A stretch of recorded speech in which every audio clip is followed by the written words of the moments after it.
How to reinstall keyboard drivers in your Windows 11 or Windows 10. Hello everyone, and let's get started. But before trying to reinstall the keyboard driver, here are the few solutions that you can try out. The first one is running the troubleshooter. For that, you just have to click on the search bar and then search for troubleshooter settings. Hit the enter button and it will open the troubleshoot. Click on other troubleshooters, search for the keyboard and then press on run.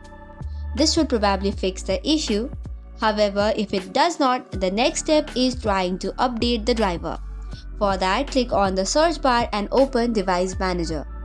Inside the Device Manager, search for the keyboard, click on the drop-down menu and then find the driver. Once you have found the keyboard driver, right-click on it and click on the first option, which is Update Driver. After updating the driver, if the issue still persists, the way to reinstall it is, first of all, uninstall the device. After that, you have to click on the Action button and then click on Scan for hardware changes.